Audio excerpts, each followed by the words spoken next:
여러분 반갑습니다. 저는 한국은행 외자운용원의 정희섭 과장이라고 하고요. 이렇게 많은 분들 앞에서 제가 이렇게 뭐 한 적이 없어서 약간 긴장이 되긴 하는데 혹시 중간에 실수하더라도 너그럽게 양해해 주시면 감사하겠습니다. 그럼 이제 오늘 발표 주제인 한국은행 외환부의 운용의 이해에 대해서 발표를 시작하겠습니다.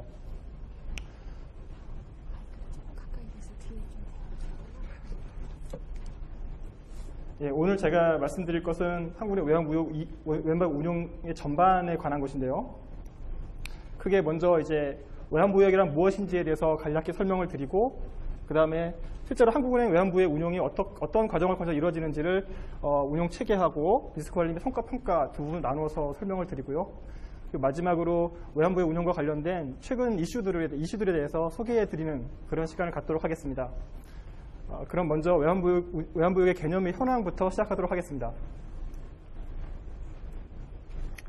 외환부역이라는 걸 아마 여러분 많이 좀 친숙하게 들어보시는 언어이실 텐데요. 이거의 개념은 사실은 어떤 기관에 따라서 상당히 정의가 다릅니다. 근데 저희가 가장 많이 외환부역의 개념에 쓰는 정의는 IMF가 내린 기준인데요.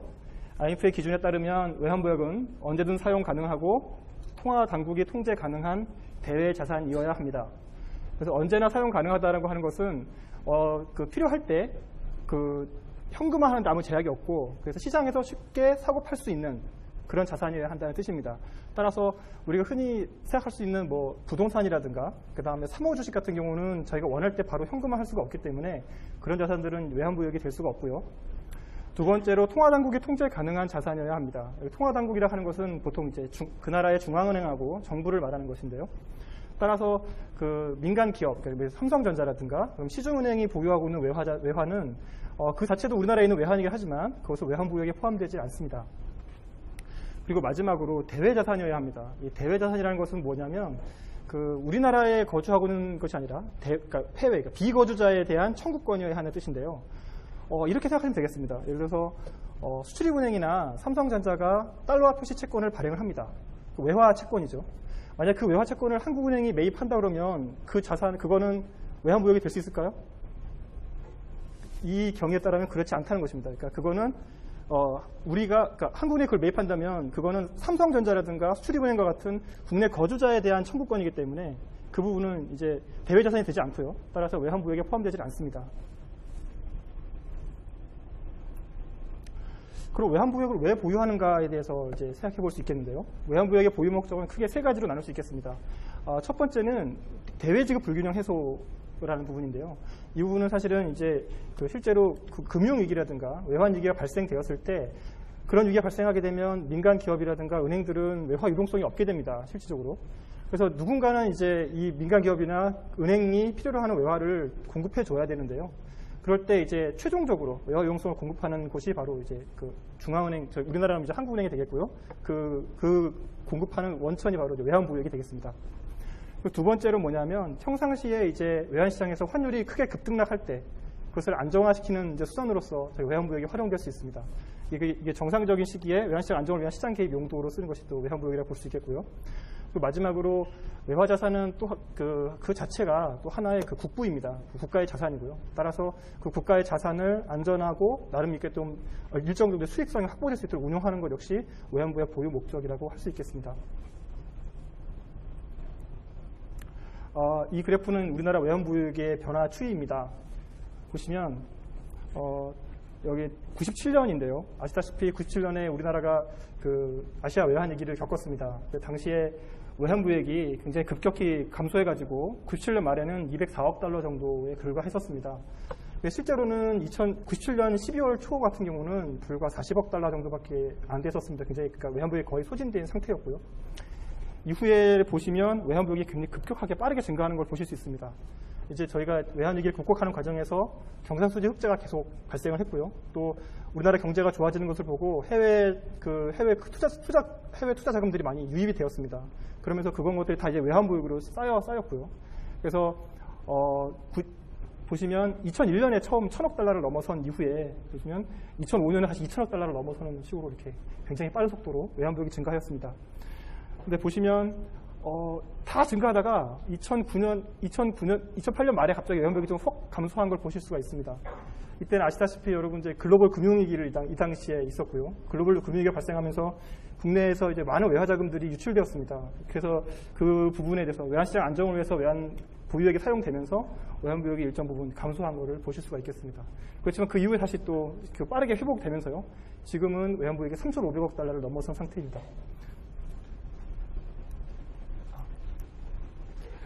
이거는 우리나라 외환 보유액의 그 자산 구성입니다. 2014년 3월 말 기준으로 우리나라 외환 보유액은 3,500억 달러를 넘어선 상태고요. 그 구성은 크게 유가증권하고 예치금 그리고 IMF의 SDR하고요. IMF 포지션 그리고 화폐 금으로 구성되어 있습니다. 외환 보유액의 대부분은 유가증권인데요. 여기서 유가증권이라고 하는 것은 대부분이 채권이고 일부 주식도 포함되어 있습니다. 예치금이라고 하는 것은 이제 은행에 말 그대로 이제 여러분 예금 맡기신 것처럼 단기적으로 저희가 그 은행에 맡긴 그 글로벌 은행에 맡긴 이제 예금이 되겠고요.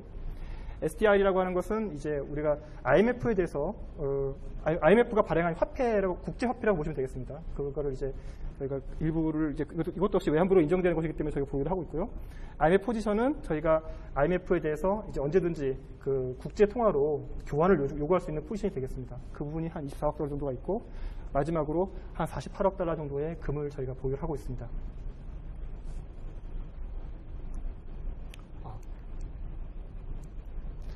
이거는 2014년 3월 말 현재로 그 주요 그러니까 10개 나라의 그러니까 상위 10개국의 외환보유액 보유 규모가 되겠는데요. 보시면 이게 상위 10개 나라긴 하지만 1위하고 나머지 나라들의 차이가 굉장히 큽니다. 1위가 사실 이제 지금 중국인데요. 거의 4조 달러의 외환보유액을 보유하고 있습니다. 그 다음에 이제 일본인데요. 일본이 한 1조 3천억 달러 정도 가지고 있고 우리나라는 3월 현재 3,543억 달러로 세계 7위의 외환보유액 보유 국가가 되겠습니다.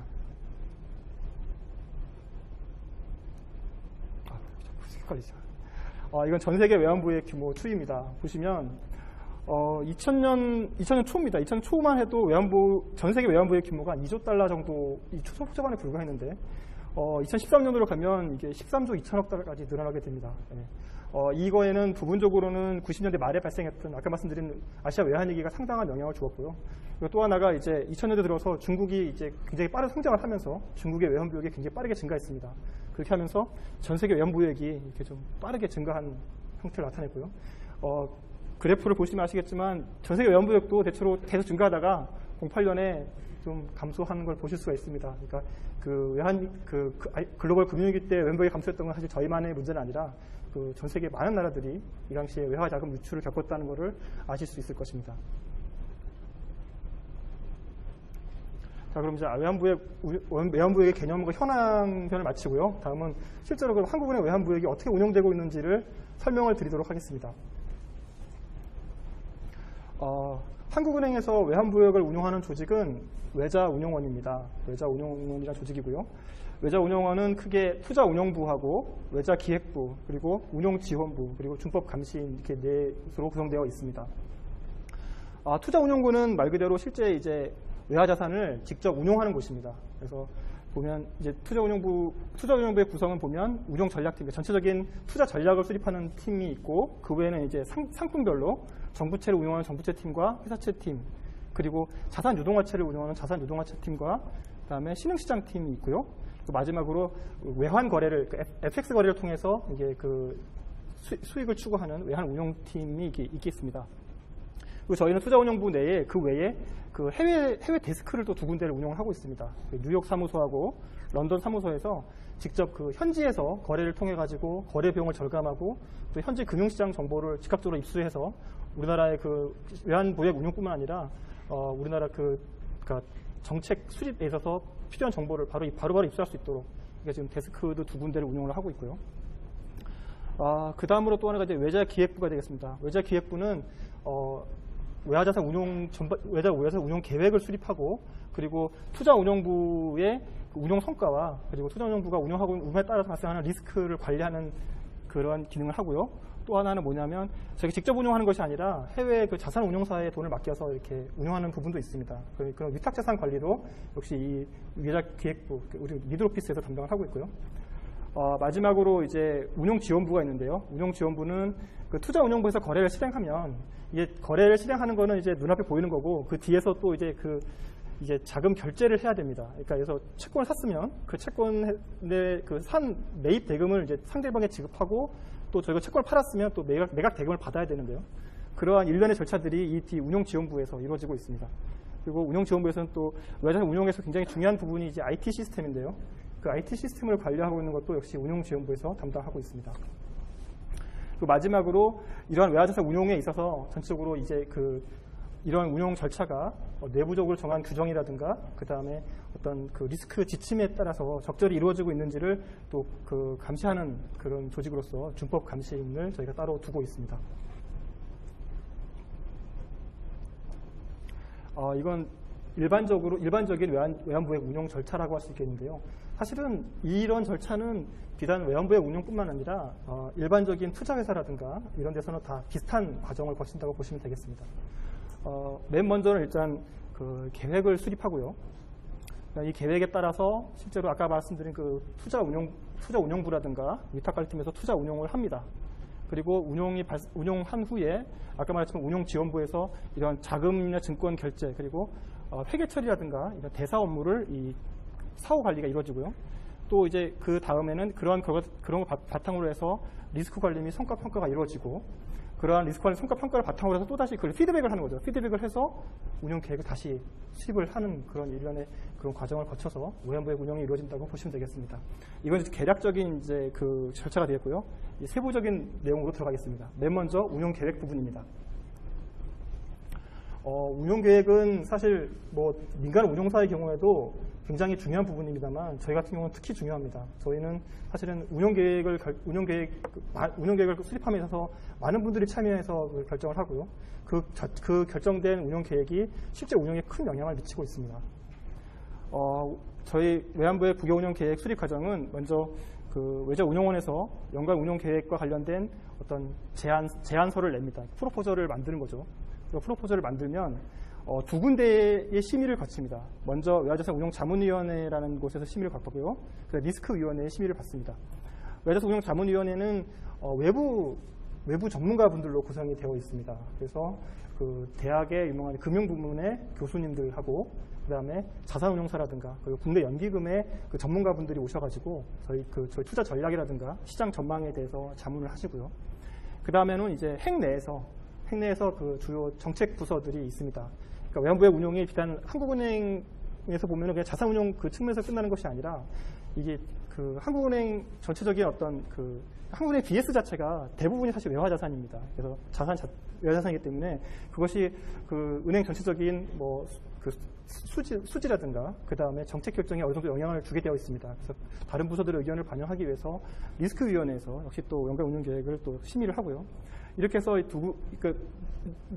그 내부적 혹은 외부적인 자문을 모두 받은 다음에 저희 최고 의사결정기구인 금융통합위원회에서 연간 운용 계획에 대해서 중요 방향 등을 의결을 합니다.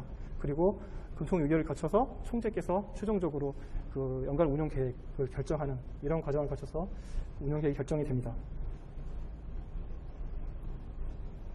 그럼 도대체 연간 운용 계획의 구체적인 내용은 뭔가요? 라고 생각하실 수 있겠는데요. 먼저 연간 운용 계획에서 가장 중요한 부분은 사실은 이제 그 전략적 자산 배분이라고 하고요. 제가 앞으로 전략적 자산 배분이라는 용어도 쓸 거고, 제가 운용 기준이라는 말도 쓰게 될 겁니다. 두 말은 사실 같은 말이라고 생각하시면 되겠습니다. 전략적 자산 배분을 하게 됩니다. 연간 운용 계획에서. 그 전략적 자산 배분은 뭔가 하면, 중장기적으로 외화자산의 운용 목표를 가장 효율적으로 달성할 수 있는 자산 구성을 말합니다. 말이 좀 어렵죠? 예. 이렇게 생각하시면 되겠습니다. 예를 들어서 여러분께서 그 주식형 펀드라든가 채권형 펀드를 가입하시면 그 펀드의 기준 수익률이라는 게 있습니다. 그래서 보통 주식형 펀드 같으면 그 코스피 지수를 이제 기준 수익률로 하고요. 그래서 코스피 지수보다 더 많은 수익률을 내는 거를 보통 펀드들은 목표로 해서 운용을 합니다. 그거와 비슷하다고 보시면 되겠습니다. 저희도 마찬가지로 어떤 기준이 되는 포트폴리오를 만들어 놓고 그 기준이 되는 포트폴리오보다 더 높은 성과를 거두는 것을 운용 목표로 해서 실제 운용이 이루어지고 있습니다. 그래서 그 기준이 되는 포트폴리오를 결정하는 것, 그것이 바로 전략적 자산 배분이라고 보시면 되겠습니다. 근데 그러면 일반 펀드처럼 그냥 시장에 있는 지수를 쓰면 되지 뭐 또 다른 걸 쓰느냐 하겠는데 시장 지수라고 하는 것은 말 그대로 어떤 일반적인 선호를 반영한 것인데 외환부액은 아시다시피 약간 정책적인 목표를 가지고 있습니다. 따라서 일반적인 그 시장의 구성하고 똑같이 자산 구성을 가져갈 수가 없고요. 저희가 원하는 어떤 사실 더 안정적이고 더 유동성이 높은 자산으로 운영해야 되는 또 다른 목표가 있기 때문에 그거를 반영해야 합니다. 그래서 좀 약간 그 점에서 좀 다른 면이고요. 그렇지만 어쨌든 이 자체가 하나의 어떤 기준이 되는 포트폴리오라는 측면에서 보면 그 일반 자산운용사들이 운영하고 있는 그런 코스피 지수 이런 거하고 크게 다르지 않다. 그렇게 보시면 되겠습니다. 그래서 결과적으로 보면은 이러한 전략자산배열 바탕으로 운용기준 포트폴리오를 설정을 하고요. 말 그대로 이제 코스피 지수라든가 S&P 500 지수처럼 가상의 포트폴리오입니다. 그리고 이 가상의 포트폴리오의 성과를 바탕으로 해서 운용 담당자의 성과라든가 리스크 관리를 평가를 하고요. 그리고 마지막으로는 아까 말씀드렸지만 이 자산 배분 자체가 실제 운용 성과의 대부분을 결정하게 됩니다.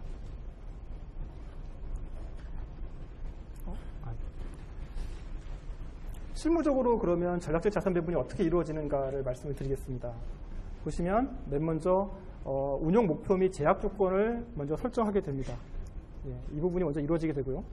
그 다음으로 투자 대상 범위를 결정하게 됩니다. 그래서 어떤 통화에 투자를 하고 어떤 상품에 투자를 하고 그리고 만기는 어디까지로 할 것이며 신용 등급은 또 어떻게까지 정할 것인가 라는 부분이 이제 결정이 되게 되고요.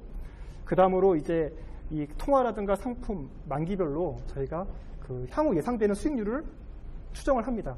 그러니까 예를 들어서 주식에 투자를 하면 향후 1년간 수익률이 얼마큼 나올 것인가, 채권에 투자하면 향후 1년간 수익률이 얼마큼 나올 것인가를 저희가 나름 이제 예상을 하고요. 그리고 각 자산별로 리스크는 얼마큼 되는가도 계산을 합니다. 변동성이 얼마큼 되는가를 이제 계산을 하고 또 자산 간의 상관관계는 또 어떻게 되는지도 같이 생각을 하게 되고요. 이런 요인들을 다 종합을 해서 시장 전망을 하게 되고요. 그 다음에는 그러한 이제 전망을 바탕으로 해서 효율적 자산 배분 집합을 도출을 하게 됩니다. 아마 이제 경영학에서 보시면 이제 다 이 이피션트 프론티어라는 개념이 굉장히 흔하게 나오는 개념인데 사실 뭐 제가 오늘 설명하면서 이걸 꼭 아실 필요는 없습니다. 그리고 마지막으로 이제 그런 효율적 자산 배분 집합 중에서 저희가 생각하는 운용 목표라든가 제약 조건을 가장 잘 충족하는 그런 자산 배분을 결정하는 그런 과정을 통해서 전략적 자산 배분을 결정합니다. 왜냐하면 아까 말씀드렸지만 제일 먼저 할 것이 운용 목표입니다. 목표를 그럼 어떻게 잡을 것이냐? 아까도 말씀드렸지만 외환부액은 유사시에 언제든지 저희가 필요하면 현금화할 수 있는 자산이어야 합니다. 따라서 유사시에 해야 되니까 상당히 안전해야 되고요. 언제든지 현금화할 수 있어야 되니까 유동성도 높아야 됩니다. 그리고 가능하면 이 두 가지가 충족된 한에서는 가능하면 좀 수익성도 좀 좋으면 좋겠다. 이런 게 이제 저희의 운영 목표가 되겠고요. 근데 이 목표들은 사실은 굉장히 추상적인 개념이죠. 이거는 그냥 유동성이 얼마큼 줘야 되는지, 안전성이랑 도대체 뭐로 하는 건지 이런 부분이 좀 명확하지 않은데요. 이런 부분들은 이제 이따가 그 자산 배분을 하면서 이걸 하나하나를 또 다 개념 정의를 하게 됩니다.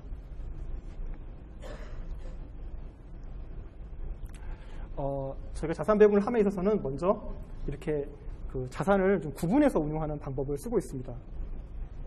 근데 이거는 여러분도 아마 일반적으로 비슷하실 거예요. 가게에서 저축을 하실 때도 보면 예를 들어서 그 보험이라든가 그다음에 장기 예금이라든가 이런 걸 가입했을 때는 사실은 이거를 당장 내가 언제든지 현금하겠다 그런 건 아니라 이 돈을 좀 묶어두겠다, 장기로 묶어두겠다고 그게 하시는 걸 거고, 그 다음에 그냥 보통 예금에 넣어두시는 돈도 있습니다. 아니면 CMA라든가 이런 넣어두시는 돈도 있는데 그 돈은 언제든지 내가 혹시 필요한 일이 있으면 유사시 언제든 꺼낼 수 있게 해야겠다라는 생각에서 올리시지 않습니까?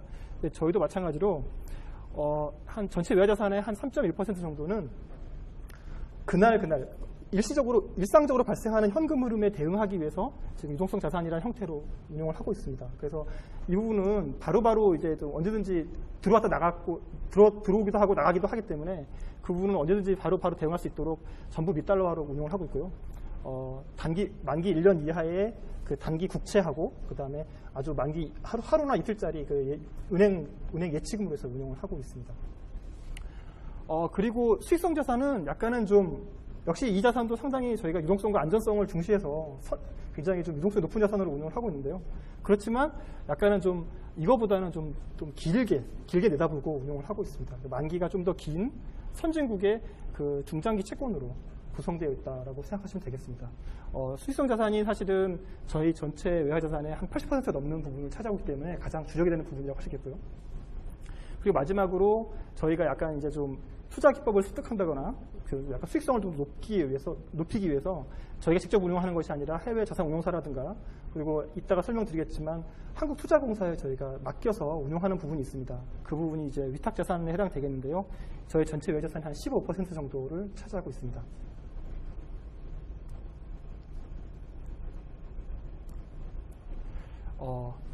그 다음에 이제 중요한 부분이 통화입니다. 예.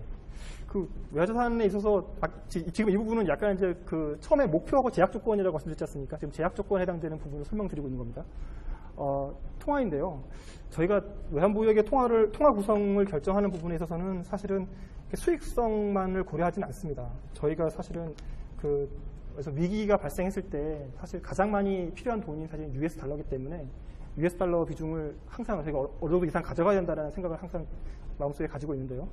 그래서 저희가 실제로 통화 구성을 결정함에 있어서는 그 단순히 어떤 뭐 시장의 통화 구성이라든가 수익성 어떤 수익과 위험만을 고려하는 것이 아니라 우리나라 외채의 통화 구성이라든가 그 다음에 우리나라가 경상지급 통화 구성이라고 하는 건데 이제 수출입에서 흔히 이제 수입이죠. 수입 부분에서 일상적으로 쓰이게 되는 통화 구성을 역시 또 고려를 합니다.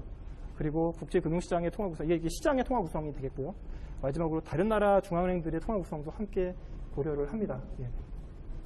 이렇게 해가지고 이런 부분들을 다 반영을 해서 전체적으로 어떤 우리가 좀 아무런 시장에 전망이 없다고 했을 때 생각하는 적정한 통화 구성을 결정을 하고요. 그 다음에 이 부분에서 약간 이걸 그대로 쓰는 것이 아니라 이 부분에서 약간의 시장 전망을 반영해서 통화 구성을 조정을 하고 있습니다. 이 그래프는 실제 저희 외화자산의 통화 구성 변화를 나타낸 것입니다. 2007년 이후인데요. 보시면 아주 뭐 크진 않지만 US 달러가 약간씩 비중이 줄어들고 기타 통화 비중이 약간 증가한 걸 보실 수 있습니다. 다만 작년 같은 경우는 US 달러 비중이 약간 늘었고 기타 통화 비중이 약간 감소한 경향이 있었는데요. 예. 이 부분은 이제 전 세계 중앙은행들의 통화 구성 변화가 되겠습니다. 보시면 다른 나라 중앙은행들도 보면 01년부터 13년까지 봤을 때 미달러 비중이 계속 꾸준히 좀 감소해온 걸 보실 수가 있겠습니다. 근데 이게 실제로 미달러화를 줄인 것이냐 하면 꼭 그렇게 보기는 어렵습니다. 사실은 뒤에 보시면 유로화가 좀 이렇게 계속 좀 5% 정도 늘었습니다. 근데 이게 유로화를 늘린 것이냐 하면 뭐 늘린 부분도 분명히 있습니다. 그런데 사실은 이 기간 중에 US 달러는 유로화에 대비해서 약세로 갔습니다. 약세로 가면 여러분이 여기서 미달러화를 한 70% 가지고 있고 유로화를 20% 가지고 있는데 그 기간 중에 유로화 강세로 가면 유로화의 비중은 계속 증가하게 됩니다. 내가 팔지 않더라도 US 달러 비중은 감소하게 되겠죠. 그래서 그런 영향도 상당히 여기에는 반영이 되어 있습니다. 그리고 엔화 같은 경우는 2001년에 한 5% 정도였습니다만 지금은 3.9% 정도 크게 감소를 한 상태고요. 파운드화 비중은 약간 늘었고 특이할 점이 사실은 이 캐나다 달러라든가 호주 달러 그리고 기타 통화가 되겠습니다. 예. 캐나다 달러는 사실은 그동안은 IMF가 통계를 내고 있지 않다가 2012년 말 부분부터 해서 통계가 나오기 시작했는데요. 보시면 기타 통화 부분들이 점차 이 중앙은행 외환보유액이 차지하는 비중이 늘고 있다는 것을 보실 수가 있습니다. 특히 여기서 좀 이따 제가 나중에 말씀드리겠지만 또 변수가 되는 게 사실 중국 위안화 같은 것이 될 수 있겠는데요. 외환보유액에 포함되는 통화라는 것은 사실 그냥 단순한 통화가 아니라 어떤 면에서 보면 국제 기축 통화의 한 표현이라고 할 수도 있겠습니다. 기축 통화라는 것은 국제적인 그런 거래라든가 투자에 있어서 널리 쓰이는 통화라고 하실 수가 있는데요. 보시면 아시겠지만 뭐 여전히 미달러화가 국제시장에서 미치는 영향이 크기 때문에 가장 큰 비중을 차지하지만 점차 다른 통화들도 그 미달러의 지위를 잠식해가는 것을 보실 수가 있겠습니다. 따라서 외환보유액 운용을 하면서는 이러한 그런 세계 그러니까 다른 나라 중앙은행들의 동향 그리고 전 세계 그런 금융시장의 동향을 면밀히 살펴서 만약에 기초통화로서의 지위가 어느 통화가 약화된다면 거기에 맞게 저희도 또 대응하는 노력이 필요하기 때문에 저희가 이렇게 면밀히 보고 있다고 보시면 되겠습니다. 다음은 이제 상품 구성 부분입니다. 아까 말했지만 이 부분은 이제 그럼 투자 대상을 어떻게 잡을 것이냐의 부분과 관련이 되는 것인데요.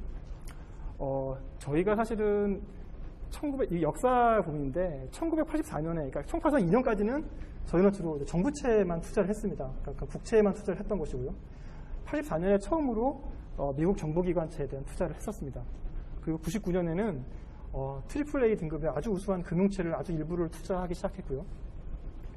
2004년 들어서는 물가운동 채권을 처음으로 투자를 했습니다. 물가운동 채권 이제 미국 정부가 발행하는 팁스니까 사실 정부채랑 마찬가지인데 물가에 따라서 수익률이 이제 변동하는 그런 채권을 처음 투자를 한 것이고요. 2005년에는 그 MBS 자산유동화채에 대한 투자를 시작을 했습니다. 그리고 2007년에는 저희가 KRC 한국투자공사에 이제 위탁을 시작하면서 처음으로 선진국 주식에 대한 투자도 시작을 하게 되었고요. 그리고 2012년에는 저희가 그 중장기적인 그런 세계 금융시장 흐름이라든가 또 중국과 우리 경제의 밀접한 관련성들을 감안해서 위안화 자산에 대한 투자도 처음으로 시작을 하였습니다. 이 그래프는 이제 한국의 외환보유액의 그런 자산 구성의 변화를 나타낸 것인데요. 보시면 뭐 그게 크게 변한 건 없습니다. 여러분이 아마 일반적으로 이렇게 자산 구성을 변화한다 그러면 이게 뭐 변화야라고 말씀할 수 있겠는데 아시다시피 저희가 운용한 자산이 3천억 달러가 넘습니다. 이 3천억 달러가 넘는다고 하면 사실은 우리 돈으로 보면 300조가 넘는 것이죠. 300조에서 1%면 3조 원입니다. 예, 그러니까 이 1%가 사실 작은 금액이 아닌 거죠. 보시면. 저희가 지금 보면은 2008년까지만 해도 대체로 정부채 비중이 좀 작았는데 금융위기를 거치고 하면서 저희가 정부채 비중을 꾸준히 좀 확대하는 방향으로 좀 안정성을 높이기 위해서 이렇게 운용을 해왔고요.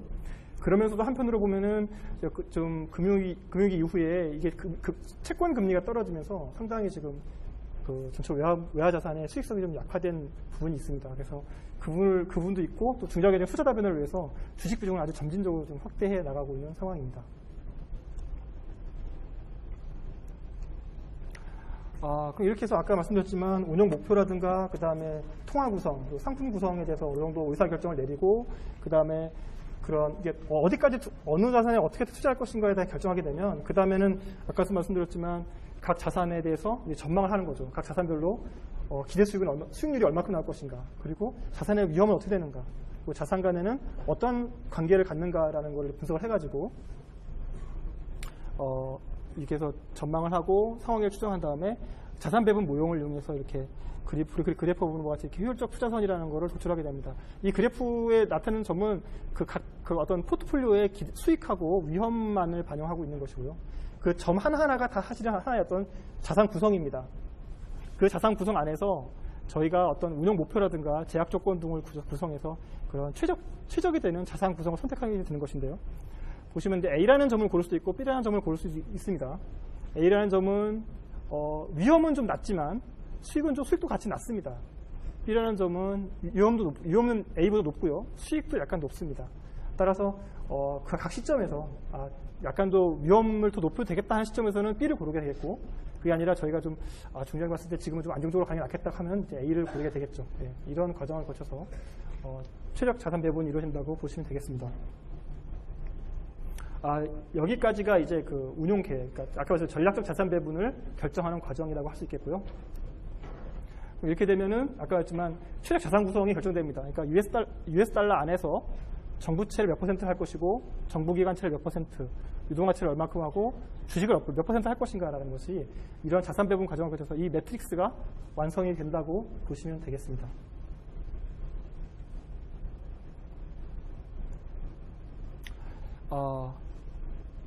다음으로는 이제 이게 자산 구성이 결정되고 나면 그럼 이제 그 다음으로 어떻게 되냐면 투자 운용부로 이제 그게 넘어가게 됩니다. 실제로 자산 운용을 담당하는 부서로 이제 이게 넘어가게 되는데요. 그 자산 운용 담당하는 부서는 아까 그 말씀드린 그런 전략적 자산 배분, 운용 기준이라고 하는 그 포트폴리오를 그대로 맞추느냐? 그렇진 않습니다. 그 자산 구성을 기준으로 하되 시장 전망을 반영해서 어떤 자산은 더 많이 사기도 하고 어떤 자산은 약간 덜 사기도 하고 그렇게 이제 운용을 하게 되는데요. 따라서 그럼 얼마만큼을 더 사고 얼마만큼 덜 사도 되느냐에 대한 어떤 가이드라인이 필요하겠죠. 그거를 저희가 이제 투자 운용 지침이라고 부르게 됩니다. 그래서 실제 운용 담당자가 시장 전망에 따라서 운용 기준에서 벗어나서 투자할 수 있는 재량권의 범위라고 보시면 되겠습니다. 그래서 투자 가능 상품 종류, 신용 등급 이런 제한을 저희가 하고 있고요. 그다음에 통합의 상품별 구성 비중의 변동 허용 범위도 설정을 하고 있습니다. 이제 다음 그래프 보시면 이렇게 보시면 이제 벤치마크 되는데 벤치마크 된 게 아까 말씀드린 그 운용 기준 포트폴리오가 되겠습니다. 그런 어떤 비중이 통합 구성의 비중이 있으면 그 비중을 기준으로 해가지고 플러스 마이너스 몇 %까지 투자 가능하다라는 그 지침을 주게 됩니다. 그 부분이 이제 변동 허용 범위가 되겠고요. 마찬가지로 이제 정부채라든가 비정부채 관련해서 두레이션, 그러니까 만기죠. 채권의 만기를 얼마만큼 기준에 비해서 더 길게 가져갈 수 있는가, 혹은 더 짧게 가져갈 것인가도 역시 운용 지침에서 저희가 정하게 되어 있습니다.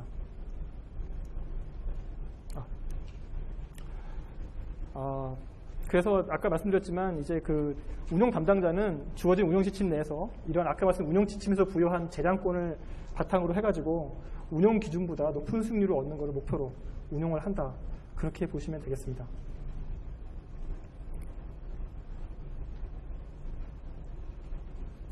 그러면 운용 기준보다 더 높은 수익을 얻는데 어떤 방법으로 더 많이 얻을 것이냐에 대한 것이 필요할 텐데요. 저희가 아무래도 채권이 저희 외화자산의 대부분을 차지합니다. 그렇기 때문에 보통은 이제 채권에 중요한 게 이제 그 수익률 곡선, 그러니까 금리의 그런 만기별로 금리를 나타내는 그 수익률 곡선이었는데요. 그 수익률 곡선에 대한 전망을 통해 가지고 그 다음에 이제 그 채권 포트폴리오의 만기를 조정한다거나 그 다음에 채권에서 보면 이제 국채하고 정부채가 있고 회사채, 정부기관채들이 있습니다. 그래서 각각에 대해서 어떤 쪽이 더 유리할 것인가, 이런 섹터 배분이라고 합니다. 이걸 섹터 배분에 대한 의사결정도 하게 되고요. 그 외에 같은 정부채 안에서라도 약간 좀 시장 약간 만기가 똑같고 뭐 다 동일한데 어떻게 갑자기 또 동일한 채권이 다른 가격에 거래되는 수가 있습니다. 그런 것들을 빨리 포착해가지고 싸게 동일한데 좀 비싸게 평가되고 있는 것들은 팔고 싸게 평가되고 있는 것들은 사가지고 그 차익을 얻는 그 렐러티브 밸류 분석이라고 하는데요. 그런 것들을 통해서 이제 교체 매매를 해서 이익을 얻기도 합니다. 그 외에 약간 저희가 이제 그 부가적인 수익을 위해서 RP 거래도 하고 있습니다. RP 거래라는 게 이제 저희가 채권을 많이 보유하다 보니까 그 채권을 담보로 해서 돈을 빌리는 거죠. 돈을 빌려서 그거를 약간 금리가 좀 높은 예금으로 운용을 합니다. 그러면 채권을 빌려주고 돈을 빌리는 데 있어서 약간의 그 차익이 발생하는데요. 그 부분만큼 이제 수익을 얻는 게 있겠고요.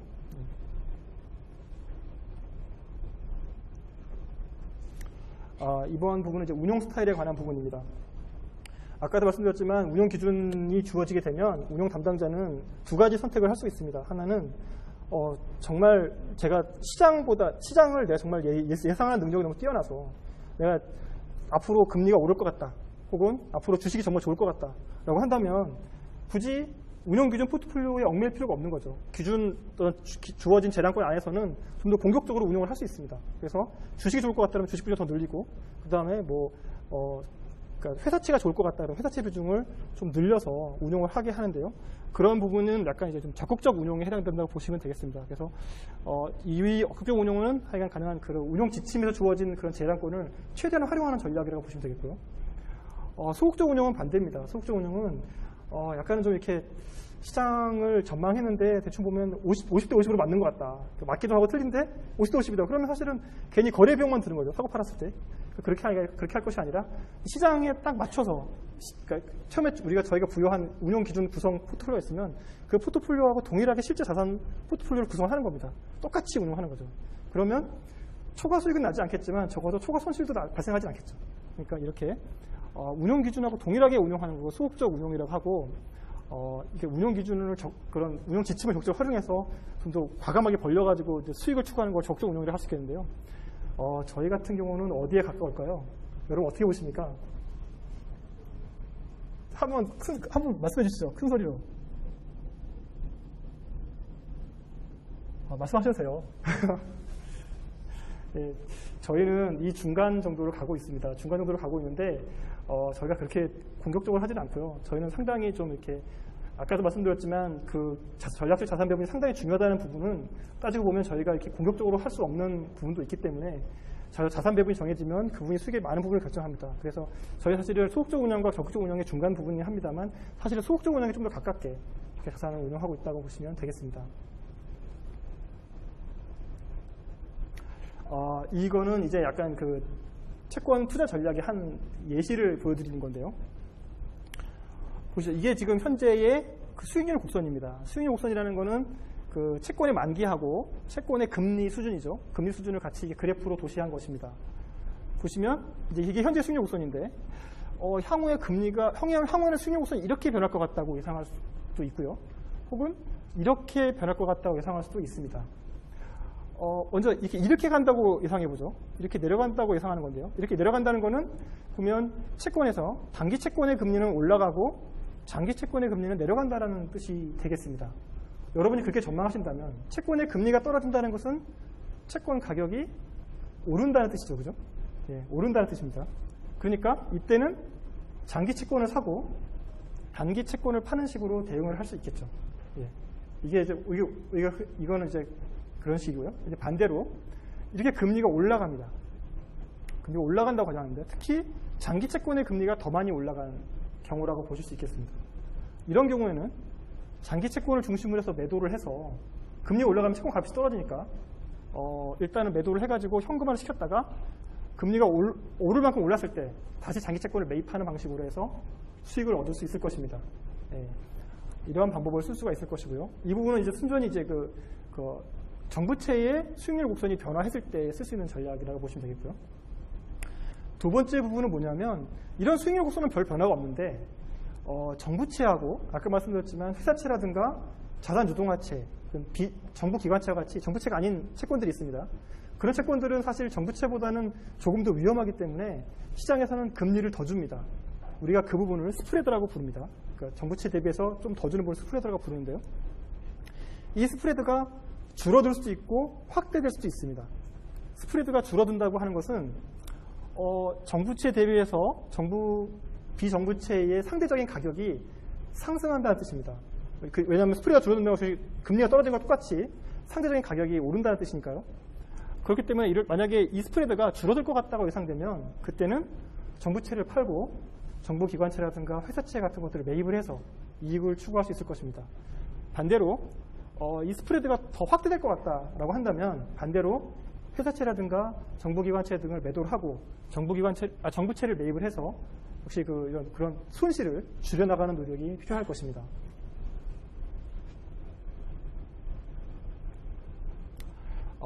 이거는 이제 각 시간대별로 각 자산이 어떻게 거래가 되고 있는지를 보여주는 그래프인데요. US 트레저리니까 미국 정부채가 되겠죠. 미국 정부채 시장에 일중 거래량을 나타낸 것입니다. 왜 뜬금없이 거래량을 나타내는가 하시면 보면 당연하겠지만 미국 정부채는 뉴욕 시간대에 가장 많이 거래가 됩니다. 그런데 뉴욕 정부채는 미국 시간대만 거래되는 게 아니라 우리나라 시간대도 거래할 수 있고요. 그리고 유럽 시간대도 거래가 가능합니다. 그러니까 미국 시간대가 아니더라도 24시간 거래가 가능한 자산입니다. 그러니까 아무데나 거래를 할 수 있는데 문제는 보시면 거래량이 확 차이가 납니다. 보면 거래량이 우리나라 아마 여기가 우리나라 시간대일 텐데요. 이때를 보면 거래량이 별로 없죠, 그죠? 대체로. 근데 뉴욕 시간대에 보면 거래 확 늘어납니다. 당연히 여러분이라면 어느 시간대에 거래를 하시겠어요? 당연히 뉴욕 시간대에 거래량이 낫겠죠, 그죠? 거래량이 많기 때문에 훨씬 낮은 거래 비용으로 손쉽게 거래를 하실 수가 있습니다. 그죠? 근데 저희는 사실은 시차적인 문제 때문에 기본적으로는 우리나라 시간대에 거래를 할 가능성이 높겠죠. 저희가 다 근무한 시간이 그렇기 때문에. 그래서 앞서도 말씀드렸지만 저희가 뉴욕하고 런던에 데스크를 따로 운영을 하고 있습니다. 그 부분은 이렇게 유동성이 풍부한 시장에서 거래를 함으로써 거래 비용을 낮추고 그리고 다른 한편으로 보면 이 시간대에 거래가 많기 때문에 시장 정보들이 굉장히 많이 나옵니다. 그런 정보들을 저희가 적시에 입수해서 활용하기 위해서 저희가 데스크를 운영하고 있고요. 이 부분은 거래량 부분이고 여기는 보면은 이제 그 가격 변동성을 나타내는 부분입니다. 역시 거래량이 많기 때문에 가격 변동성도 이런 현지 시간대에 더 활발하게 이루어지는 것을 볼 수가 있습니다. 나중에 리스크를 설명할 때 제가 따로 말씀을 드리겠습니다만 이 변동성이라고 하는 거는 사실은 어떤 면에서 보면 변동성은 위험이기 때문에 피해된다라고 생각하는 경우가 많습니다. 근데 사실 변동성이 없으면 수익을 추구하기도 어렵습니다.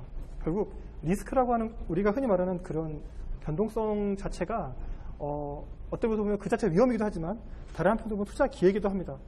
이렇게 뉴욕 시간대, 현지 시간대에 이런 변동성이 많다고 하는 것은 다른 면으로 보면 이 시간대에 투자 기회가 그만큼 더 많다는 뜻이기도 합니다.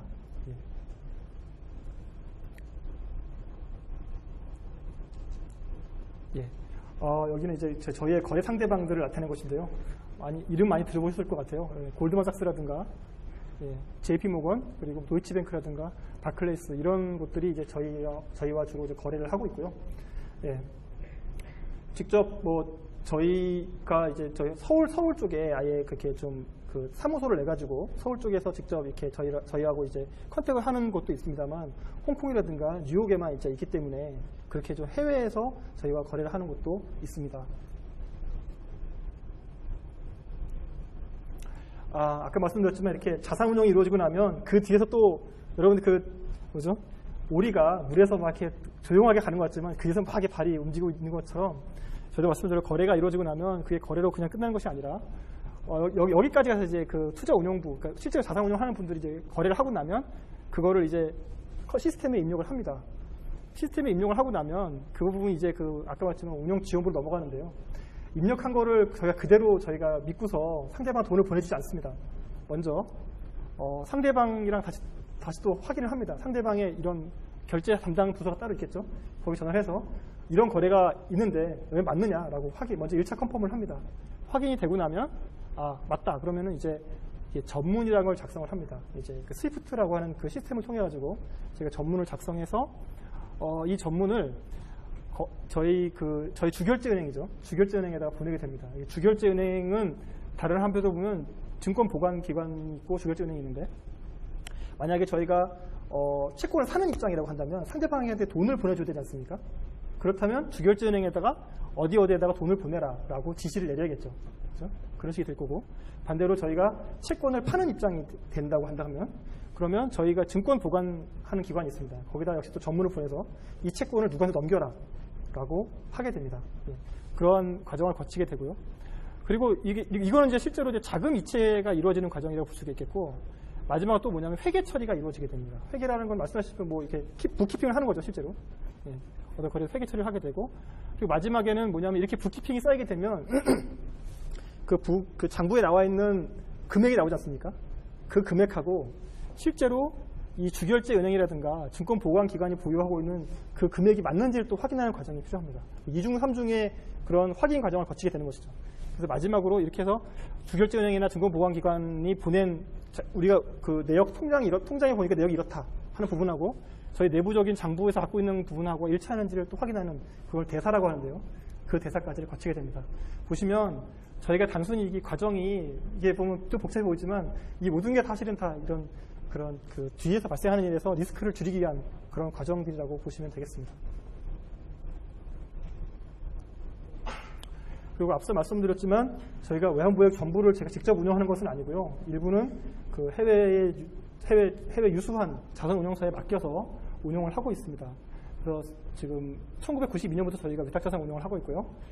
직접 투자가 어려운 부분 중심으로 위탁을 하고 있습니다. 그래서 MBS나 회사채 같은 위탁 펀드 운영하고 있고, 앞서도 말씀드렸지만 2006년에 한국투자공사가 설립이 되었습니다. 네, 투자공사가 설립되면서 저희가 역시 투자공사의 일부 자산 일정 부분을 위탁해서 운영을 하고 있습니다. 위탁 운용서 선정 절차인데요. 네, 이거 좀 복잡하기 때문에 이거 넘어가도록 하겠습니다. KRC에 대한 위탁 운용인데요. KRC에 저희가 한 200억 달러를 위탁하고 있고, 또 그러니까 정부에서 또 한 400억 달러를 KRC에 위탁을 하고 있습니다. 그래서 KRC 현재 원금 기준으로 한 600억 달러를 운용을 하고 있고요. 저희가 맡긴 200억 달러에 대해서는 앞서도 말씀했지만 외환보유의 성격에 부합하는 상품에만 투자하도록 저희가 지침을 주고 있고요. 그리고 이러한 범주를 그런 지침을 맞는 한에서는 최대한의 제작권을 부여해서 KRC가 좀 이렇게 그 목표에 맞게끔 운영할 수 있도록 저희가 지원을 하고 있습니다.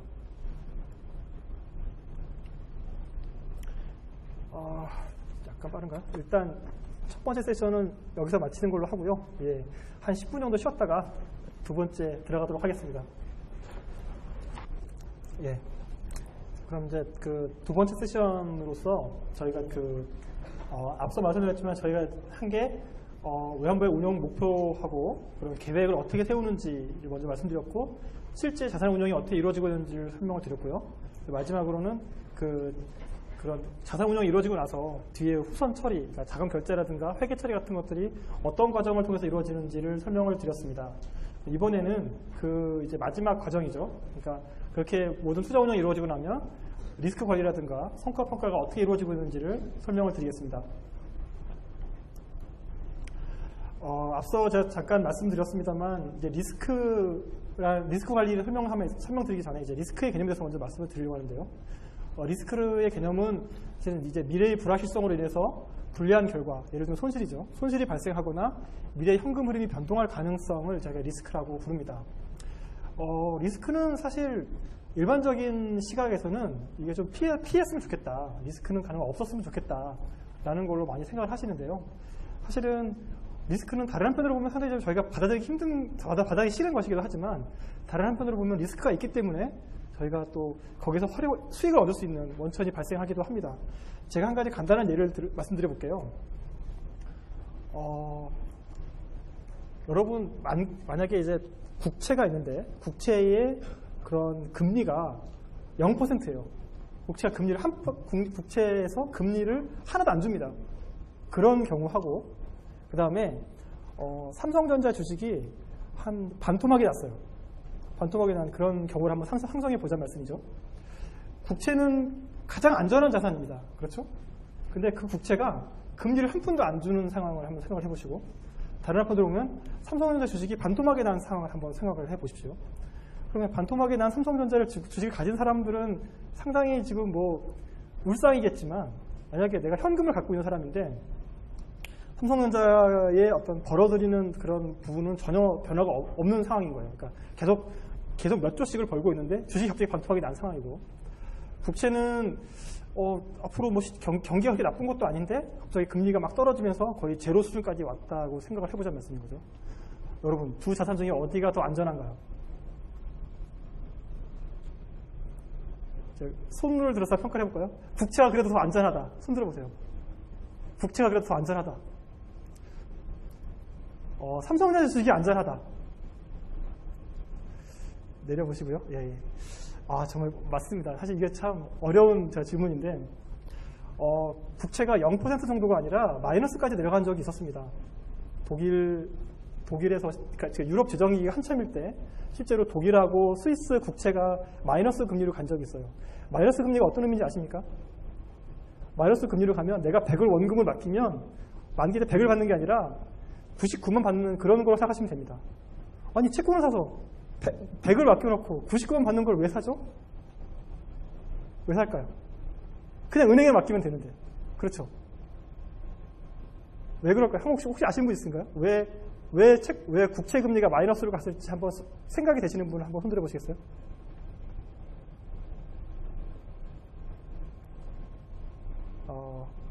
없으신 거 아니에요? 예, 국채 금리가 마이너스로 간 까닭은 간단합니다. 왜냐하면 은행도 믿을 수 없기 때문이죠. 예.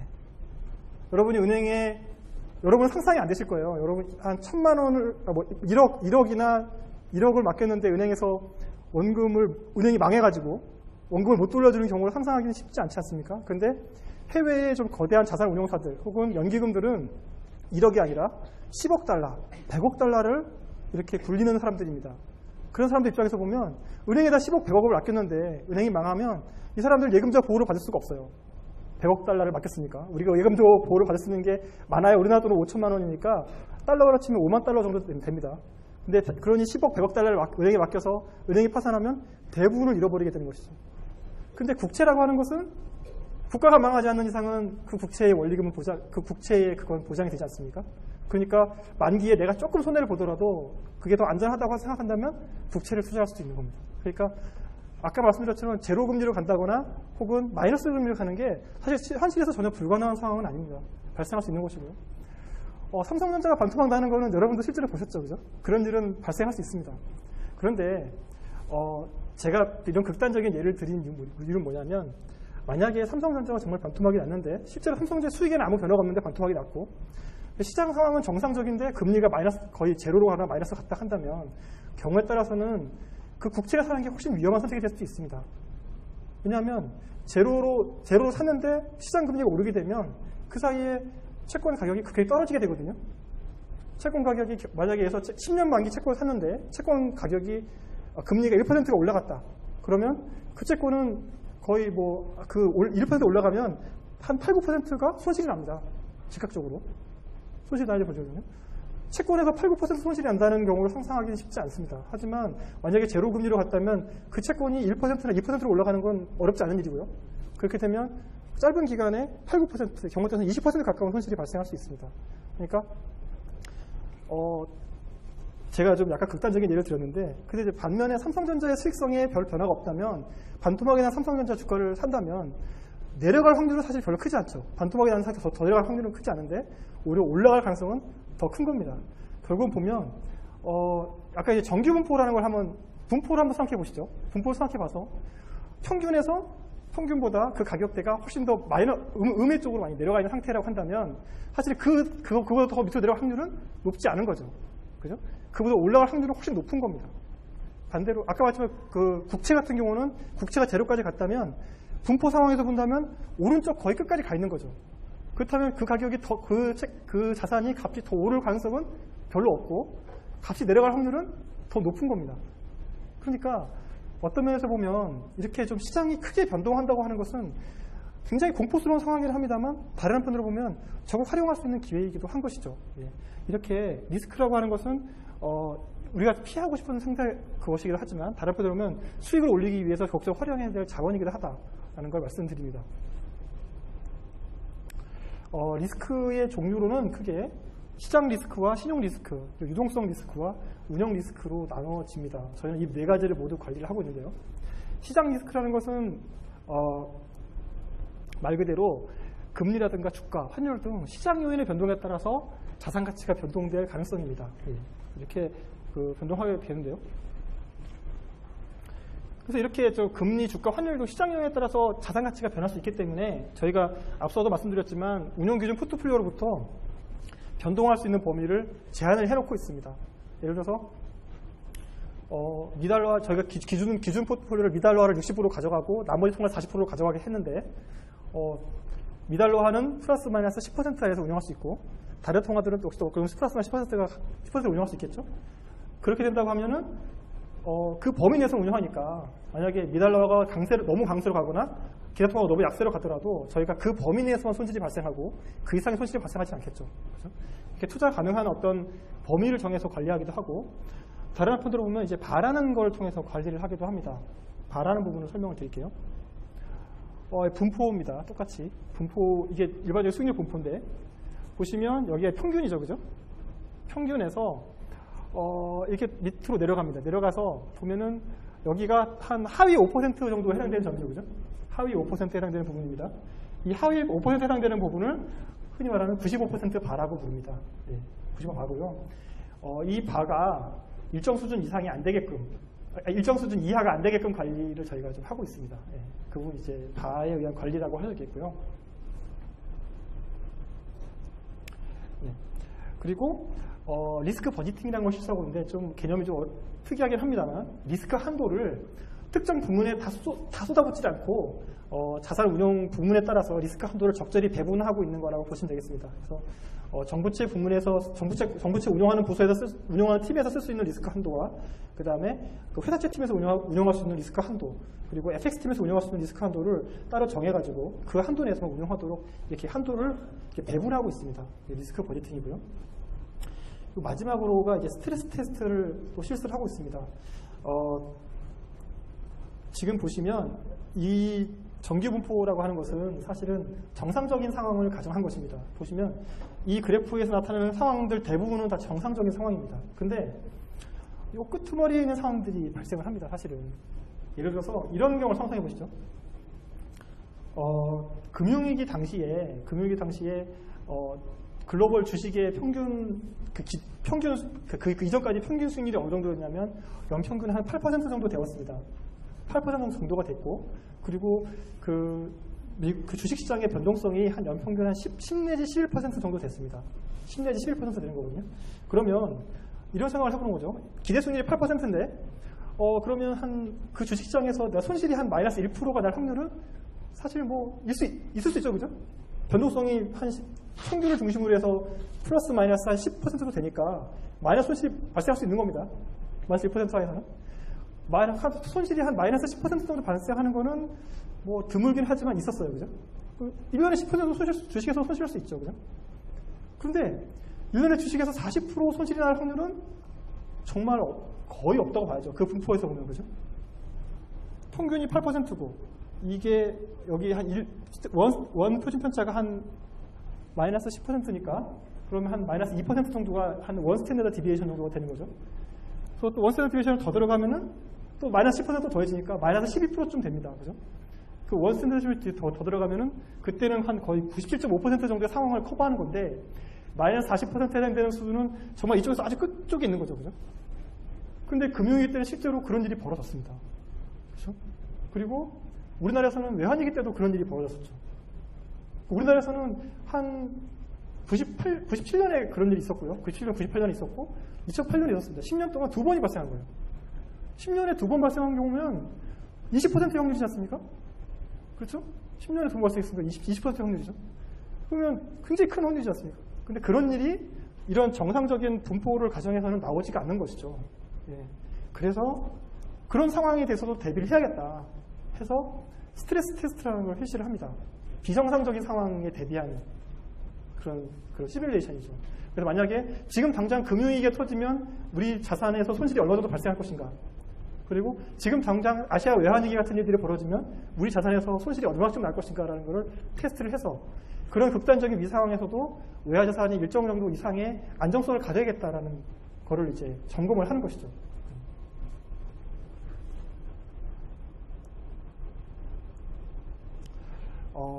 그 다음으로 이제 리스크 관리에서 중요한 부분이 이제 신용 리스크가 되겠습니다. 시장 리스크는 말씀드렸지만 그런 그러니까 금리라든가 환율, 주가 같은 시장 변수가 변함에 따라서 발생하는 부분이라면 신용 리스크는 사실은 거래 상대방이라든가 투자 상품이 그 발행한 쪽에서 갑자기 발행한 쪽이나 우리 거래 상대방이 갑자기 부도가 나거나 신용 등급이 하락하게 되면 그 상품의 가격, 그리고 또 거래 상대방과 우리가 가지고 있는 익스포저의 가격이 변화하게 됩니다. 그런 부분이 이제 신용 리스크라고 할 수 있겠는데요. 당연히 신용 리스크는 중요한 부분입니다. 그래서 신용 리스크를 관리하기 위해서 저희는 투자 대상 상품의 신용 등급을 제한하고 있습니다. 그러니까 저희가 기본적으로 뭐 이걸 대외적으로 말씀드리진 않습니다만 간단히 말씀드리면 저희 내부적으로 운영하는 자산들은 싱글 A 등급 이상의 그 채권에만 투자하도록 이렇게 지금 하고 있고요. 거래기간도 저희가 엄선을 하고 있습니다. 거래기간도 신용도가 높고 그리고 자산 건전성도 뛰어난 곳으로 한정해가지고 거래기간을 선정하고 있고요. 또 그러면서도 또 거래기간에 대해서 뭐 무제한적으로 하는 것이 아니라 특정 거래기관에서는 이 정도까지만 거래할 수 있다라고 또 거래기간별 한도를 또 설정을 하고 있습니다. 그리고 마지막으로 그런 투자 상품별로 부도 확률이라든가 그런 부도 확률을 추정하고 관리를 해서 만약에 부도 확률이 크게 변하게 된다면 그 상품의 익스포저를 줄여나가는 식으로 이렇게 좀 관리를 해나가고 있습니다. 다음은 유동성 리스크인데요. 시장 리스크하고 신용 리스크하고 또 유동성 리스크는 조금 또 다른 부분입니다. 이런 걸 생각하시면 될 것 같아요. 그러니까 그 부동산 가격이 이제 막 한창 좋을 때는 강남에서 집을 매물로 내놓으면 금방 나갑니다. 그렇죠. 뭐 하루 그 중개업소에 한 10통 넘게 전화가 계속 오죠. 매물 나온 거 없느냐. 그래서 또 전세 시장이 또 한참 활발할 때는 중개업소에 또 전세 매물 나온 거 없느냐 하고 난리가 나죠. 그런 경우에는 유동성이 굉장히 풍부합니다. 제가 그냥 전세 내놓기만 하면 바로 그냥 나가버리죠. 그런데 전세 가격이 떨어지고 집값이 하향 안정화되는 시기가 되면 매물을 내놓고 하향없이 기다려야 됩니다. 그래서 내가 진짜 바로 팔고 싶으면 굉장히 값을 낮춰서 팔아야 되죠. 급매물로 내놔야만 바로바로 팔리게 되는 거죠. 이처럼 시장이 어떤 그런 사고자 하는 사람과 팔고자 하는 사람이 적어서 내가 원하는 가격에 거래하기 힘든, 그래서 내가 살려고 하면 굉장히 더 높은 가격으로 프리미엄을 얹어줘야 되고 팔려고 하면 굉장히 또 많은 디스카운트를 해서 팔아야 되는 위험이 발생하게 되는데요. 그런 부분을 이제 유동성 리스크라고 부르게 됩니다. 그래서 유동성 리스크를 적절하게 관리하기 위해서 앞서도 말씀드렸지만 저희가 유동성 자산이라는 부분을 따로 떼어놓지 않습니까? 그러니까 그렇게 유동성 자산 규모를 적정하게 유지를 해서 바로바로 이제 필요한 것들은 즉각적으로 대응할 수 있도록 저희가 좀 조치를 하고 있고요.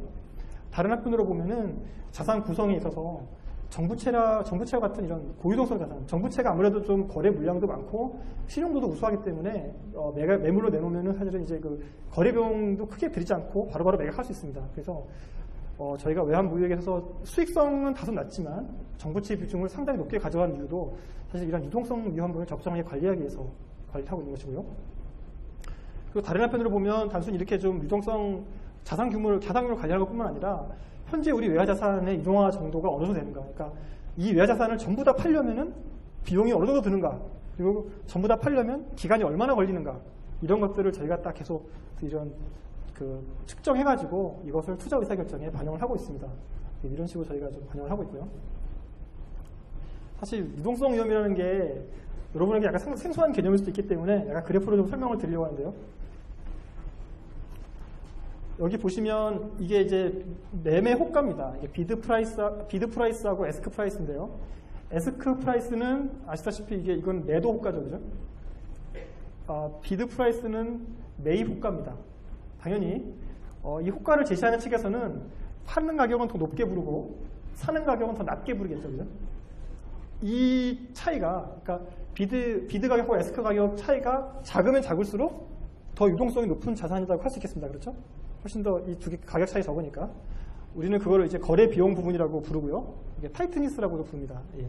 그래서 이 부분을 통해서 거래의 이 유동성 정도를 측정할 수 있습니다. 그러니까 비드 에스크 스프레드만 가지고서도 유동성 정도를 측정할 수가 있고요. 또 다르게 측정할 수 있는 방법이 뭐냐면 이 호가 내에서 내가 얼마만큼 사겠다라고 물량이 있지 않습니까? 그러니까 내가 이제 얼마만큼 살 수 있다. 또 얼마만큼 팔 수 있다.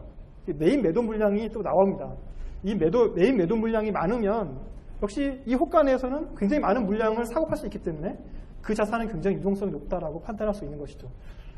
그리고 마지막으로 갑자기 대규모로 매물이 쏟아져서 혹은 대규모로 매입이 이루어져가지고 값이 치솟거나 폭락할 수 있습니다. 일시적으로. 그렇지만 유동성이 높은 자산들은 일시적으로 변했다가 다시 바로 그 호가 빠르게 복귀를 합니다. 그걸 이제 리질런스라고 부르는데요. 예. 이 세 가지 요소를 가지고서 저희가 그 자산의 유동성 정도를 측정할 수 있고, 그리고 이러한 것들이 변하게 되면 자산의 유동성이 변했다는 걸 생각하고 거기에 맞춰서 저희가 적절하게 대응을 하고 있다. 그렇게 보시면 되겠습니다. 다음으로 이제 운영 리스크인데요. 운영 리스크를 뭐 다르게 하기로 했지만 이제 사고 위험이라고 보시면 됩니다. 예, 사고라고 하는 것은 뭐 여러 가지가 있겠지만 하나는 이제 뭐 그 IT 시스템이 갑자기 이제 고장이 나가지고 요새 아시다시피 이제 그 금융권에서 그런 IT 시스템 문제 때문에 거래가 중단되거나 하는 일들이 여러분 많이 경험하셨을 겁니다. 예, 그런 것들이 사고라고 보시겠고요. 그리고 또 하나가 뭐냐면 직원 개인이 어떤 그 내부 규정이라든가 이런 걸 일탈 행위를 하는 거죠. 일탈 행위를 해가지고 그 자체로 손해를 미칠 수가 있습니다. 그런 부분들도 역시 이 운영 리스크의 관리 대상에 포함이 되게 됩니다.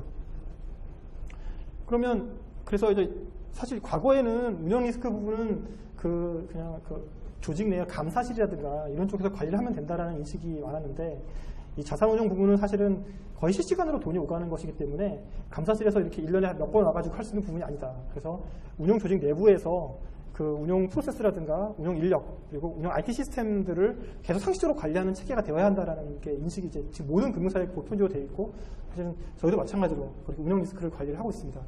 그래서 기본적으로는 이제 견제와 균형에 입각한 적절한 조직 구성을 하고 있는데요. 앞서 말씀드렸지만 저희가 외자운용원을 크게 보면 프론트, 미들, 백오피스로 해서 나눠서 관리를 하고 있습니다.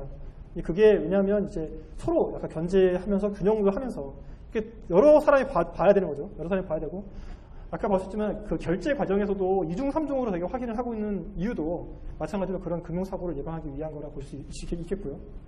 또 내부 규제라든가 감사를 강화해서 관리하기도 하고, 또 직원에 대해서 지속적인 교육이라든가 윤리 규정을 준수토록 하는 방법도 이제 같이 강구되고 있고요. 마지막으로 전산 보안이라든가 백업 시스템 구축 등을 통해서 전산 사고가 발생하는 것도 굉장히 저희가 각별 유의해서 관리를 하고 있다. 그렇게 보시면 되겠습니다.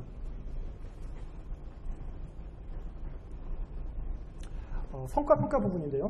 성과평가는 말씀드렸지만 그 운영 담당자는 아까도 말씀드렸지만 그런 그 운영 기준 포트폴리오, 그러니까 기준 포트폴리오가 있으면 그 기준 포트폴리오를 기준으로 해가지고 그 기준 포트폴리오보다 더 많은 성과를 거뒀느냐, 더 낮은 성과를 냈느냐를 가지고 평가를 하게 됩니다. 그래서 그걸 저희가 상대평가라고 부르는데요.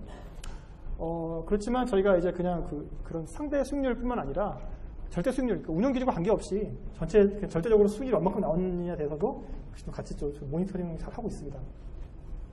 그리고 저희는 무슨 장고가로 평가하거나 시장 수익률만 관리하는 것이 아니라 당연히 시장 그런 마켓 프랙티스에 따라서 시가 평가를 하고 있고요. 총 수익률 기준으로 저희가 그 수익률을 관리를 하고 있습니다. 역시 그리고 단순히 그냥 수익률만 보는 것이 아니라 우리가 이 수익률을 올리기 위해서 얼마나 많은 위험을 젓는가 같은 것도 같이 고려를 합니다. 그래서 인포메이션 레이쇼라든가 샤프 레이쇼, ROC 같이 이렇게 좀 이게 그 인포메이션 레이쇼는 아까 했지만 이 운영 기준 대비 초과 수익률 있지 않습니까?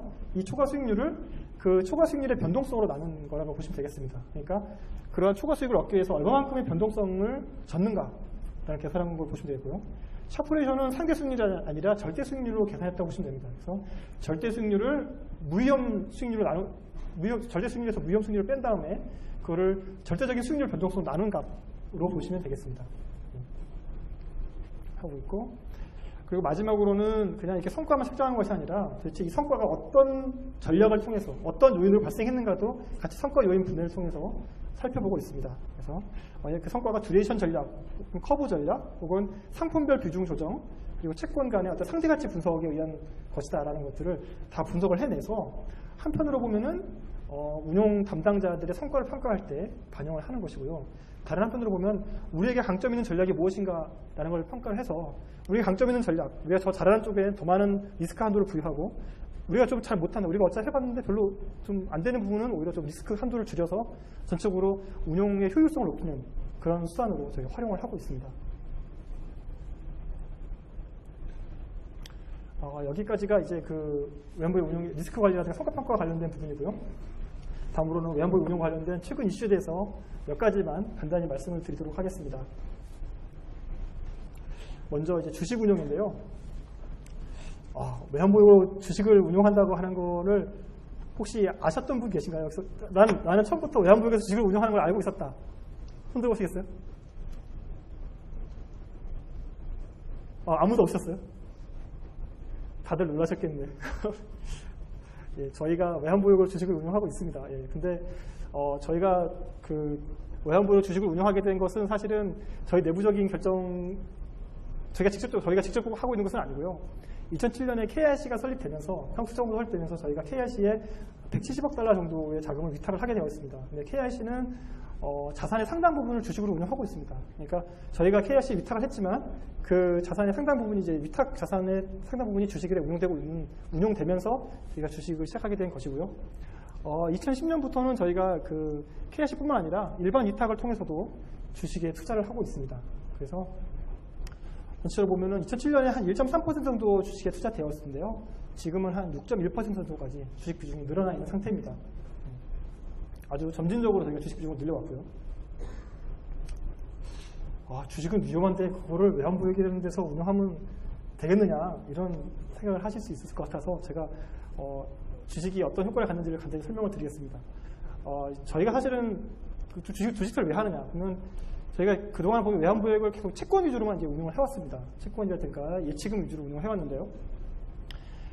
주식을 운용함으로써 전체 자산의 안정성을 향상시킬 수 있었습니다. 오히려 어떻게 된 것인지를 말씀드리면, 지금 보시면 이제 이게 그 과거 30년간의 주식하고 채권의 어떤 그 10분위 수익률을 나타낸 것입니다. 10분위 수익률이라는 건 뭐냐면 제일 낮은 수익률부터 높은 수익률까지를 순서를 딱 매긴 다음에 열등분을 하는 거죠. 그래서 여기 1에 해당되는 부분은 하위 10%라고 보시면 되겠고요. 여기 10에 해당되는 부분은 상위 10%라고 보시면 되겠습니다. 이렇게 늘어놓고 보니까 주식시장이 나쁠 때는 채권이 좋았죠. 그죠? 그렇죠? 그렇고 반대로 채권이 나쁠 때는 주식이 아주 좋았습니다. 그렇죠? 그러니까 거꾸로 말하면 주식하고 채권을 섞어 놓으면 어떻게 하면 이게 평균 약간 평탄하게 되겠죠. 그죠? 두 개가 반대로 움직이니까. 실제로 그랬느냐를 한번 보면 이거는 이제 과거 30년간의 자산 비중인데요. 채권을 한 100% 운용했을 때의 그 연평균 수익률하고 수익률 변동성을 나타낸 것입니다.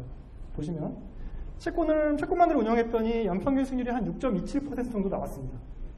6.27% 나왔는데 수익률 변동성은 한 연 4.5% 정도 됐습니다. 그렇죠? 자, 주식을 한 5% 얹어봤어요. 여기다가 채권을 5% 줄이고 주식을 5% 얹어봤더니 수익률은 6.5% 늘었고요. 근데 변동성은 오히려 줄어들었습니다. 4.5%짜리가 4.24%로 변동성이 줄어들었어요. 오히려 더 안전해진 것이죠. 그 다음으로 보시면 또 5% 더 늘려서 채권을 90%, 주식을 10%로 했더니 역시 기대 수익은 늘고 변동성은 또 감소를 했습니다. 그러니까 이런 것이죠. 물론 이제 마지막에 20%까지 늘려보면 20% 늘려도 사실은 기대 수익은 많이 늘어났죠. 그죠? 1% 이상 1% 늘어났는데 변동성은 여전히 처음보다는 낮은 수준에 있습니다. 이처럼 채권이 안전하고 주식은 위험하긴 하지만 둘이 섞어놓으면 이렇게 다변화 효과에 의해서 이렇게 오히려 변동성을 줄일 수 있는 효과를 얻을 수 있을 뿐만 아니라 수익도 높일 수 있는 것이 가능해지는 것이죠. 이렇게 그런 다변화 효과를 위해서 저희가 주식 투자를 하고 있다. 그렇게 보시면 되겠고요. 그럼 다른 나라들은 실제로 하고 있느냐 하면 다른 나라들도 많이 하고 있습니다. 지금은. 그래서 스위스 같은 나라 같은 경우는 한 주식을 16% 정도 투자를 하고 있고요. 홍콩은 한 12.3%, 이스라엘도 한 6% 정도 하고 있습니다. 이스라엘 같은 경우는 외환보유액이 1,000억 달러가 안 됩니다. 그렇지만 이제 이스라엘도 사실은 상당히 좀 위험이 있는 나라이기도 합니다만 이 나라도 사실은 중장기적으로 봤을 때 주식에 투자하는 것이 오히려 외환보유액의 안정성을 높이는 방법이다라고 이제 얘기를 하면서 투자를 시작했고요. 다른 나라 좋아하는 투자에 대한 호감도도 증가하는 추세입니다. 그래서 과거에 이제 이게 센트럴 뱅킹 퍼블리케이션이라는 데서 응답을 받은 것인데요. 과거에는 주식에 대한 선호도가 한 10 정도였다면, 한 33%였다면 지금은 한 거의 61%까지 지금 주식을 투자할 필요가 있다. 더구나 지금 앞서 말씀드렸지만 전 세계 시장 금리가 너무 떨어지면서 일도 너무 낮다 보니까 그 채권만 가지고서는 이제 수익을 얻기가 힘들고 더구나 앞으로 금리가 올라갈 확률이 높기 때문에 채권의 위험도 상당히 높아진 상태입니다. 따라서 다변화의 필요성은 앞으로 더 커지지 않을까 저는 그렇게 생각을 하고 있습니다. 두 번째 이슈가 이제 위안화 투자에 관한 것입니다. 위안화 자산을 저희가 2012년에 처음 시작했는데요. 이거 할 때도 사실은 좀 이거 내부적으로 좀 얘기가 많았습니다. 사실 중국이 G2라고 해서 경제적으로 보면 세계 2위 국가로 올라섰습니다만 중국의 금융시장은 아직 그렇게 완전히 개방되어 있는 상태는 아닙니다. 국가가 아직 좀 많이 그런 자본 통제를 하고 있고요. 그래서 중국 투자에 대해서 여전히 좀 장애가 많은 거 아니냐라는 우려도 있었습니다만 중국이 아시다시피 국제적 위상이 많이 늘어났고요. 그리고 우리나라와의 경제 연계성이 크게 증가했습니다. 그래서 수출로 보면은 26.1%로 지금 우리가 가장 많이 거래하고 있는 나라입니다. 수입도 한 16.1%를 하고 있고요. 그리고 중장기적으로는 중국의 경제가 꾸준히 성장할 것이다. 그렇게 하면 세계 시장의 비중이 커질 것이고 그렇게 되면 위안화의 위상도 굉장히 커질 것이다라는 게 그 많은 경제학자들이라든가 그런 금융 전문가들의 예상이 되겠습니다. 그렇다고 한다면 중국과의 경제적 관계가 높은 우리나라는 지금부터라도 아주 점진적으로 중국 위안화 자산에 대한 좀 그런 투자를 시작해야 되는 거 아닌가라는 관점에서 저희가 2012년 처음으로 위안화 채권과 주식에 대한 투자를 시작했습니다. 그래서 채권은 국채하고 중앙은행채를 대상으로 해서 저희가 직접 투자를 하고 있고요. 주식은 그 자산운용사에 위탁을 해서 운영을 하고 있습니다. 이 위탁 운용사에는 해외 자산운용사뿐 아니라 국내 자산운용사도 일부 포함을 해서 중국에 투자를 하고 있고요. 2013년 중에 추가로 한도를 획득한 상황입니다. 위안화에 대해서 다른 나라 중앙은행들은 어떻게 생각하고 있느냐에 대한 것인데요. 역시 그 센트럴 뱅킹 퍼블리케이션에서 서베이한 결과입니다.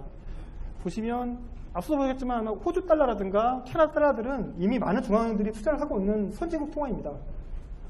그런데 그러니까 향후 투자할 필요가 있는 통화 중에서 이 두 통화 다음으로 나온 게 바로 위안화였습니다. 그래서 이미 투자하고 있다. 혹은 조만간 투자할 것이다.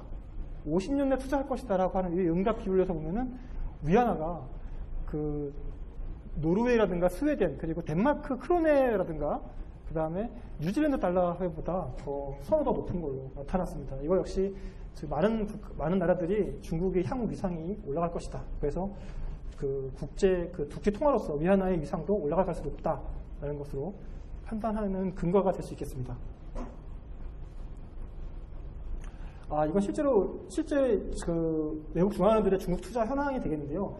정확히 해서 말씀드리면 이게 그 투자 현황이라기보다는 중국 당국으로부터 현재 한도를 받은 현황이라고 보시면 되겠습니다. 그런데 이제 중국 당국이 일정한 한도를 주고 나면 일정 기간 내에 투자를 해야 되기 때문에 실제로는 투자 규모로 봐셔도 무방하겠고요. 현재 일본이 가장 많은 한도를 받은 상황입니다. 채권 같은 경우는 102억 달러 정도 한도를 받은 상황이고요. 홍콩, 마카오, 남아공, 태국, 쿠웨이트 등이 지금 한도를 받아놓고 있고요. 주식영화에서도 지금 노르웨이라든가 홍콩, 말레이시아, 태국, 싱가포르 등이 지금 일정 수는 중국 당국으로부터 한도를 받아서 투자를 하고 있다. 그렇게 보시면 되겠습니다. 마지막으로 이슈가 되는 부분이 앞서 말씀드렸지만 저금리 상황이라는 것입니다. 보시면 이게 미국의 장기금리의 과거 거의 한 60년간의 추세인데요. 보시면 1953년에 미국 금리는 한 3% 장기금리가 3% 정도였습니다. 10년물 채권 금리입니다. 3% 정도였는데 이분이 꾸준히 올라서 80년대 초반에 거의 15%까지 갔다가 그 다음부터는 계속 내리막입니다. 거의 30년간 채권 금리가 내려왔죠. 지금은 미국 10년물 금리가 2.5% 정도 수준에 머물러 있습니다. 여기서 더 내려갈까요? 이제 내려가려고 해도 이제 얼마 안 남았죠, 그죠? 얼마 안 남은 상황이고, 그래서 지금 그 국채를 위주로 외환보를 운영했던 많은 중앙은행들이 지금 이 저금리 때문에 고민이 많습니다. 2.5% 여기 이게 10년물이기 때문에 2.5%인 거고, 만기 1년물이나 2년물 같은 경우는 거의 제로입니다. 금리가 제로이기 때문에 사실은 채권을 1년 이상 투자해서 거의 그 이자 수입을 거둘 수 없는 그런 상황이 된 것이죠. 그래서 지금 이런 저금리 상황에서 그럼 어떻게 할 거냐에 대한 고민이 있는데요. 그래서 기본적으로는 저희가 조금 더 그렇다고 해서 저희가 외환부 운용의 기본적인 어떤 그런 기본적인 원칙 이런 것들을 무조건 지켜나가야 되기 때문에 안전성, 유동성을 확보하는 부분은 여전히 중요하고요. 그러면서도 수익성을 제고하기 노력을 지속할 수밖에 없다. 그러니까 저희가 지금 현재의 원칙을 견지하는 한에서 그 안에서 수익성을 제고하기 노력해야 한다는 것이고요. 일차적으로는 금융시장 예측 능력을 제고하는 데 목표를 두고 있습니다. 그래서 굉장히 그 부분에 많은 역량을 투입하고 있고요. 두 번째로는 리스크 한도를 효율적으로 활용하는 방안을 또 역시 강구하고 있습니다. 앞서도 말씀드렸지만 성과 요인 분해를 통해서 저희가 잘하는 부분에 좀 더 많은 리스크 한도를 부여하고 자신 없는 부분을 좀 과감하게 줄여서 이런 효율적인 배분을 통해서 좀 더 많은 성과를 거두기 위해 애를 쓰고 있고요. 마지막으로는 자동형 과정의 혹시 프로세스에서 저희가 이런 투자 의사 결정이라든가 혹은 그런 성과 계산하는 측면에서 문제가 되는 부분이 있다면 그 부분을 개선해서 또 성과 제고를 노력하겠다라는 이런 식으로 다양한 노력을 기울이고 있다 이렇게 말씀드릴 수 있겠습니다. 이상으로 발표를 마치겠고요. 예, 감사합니다.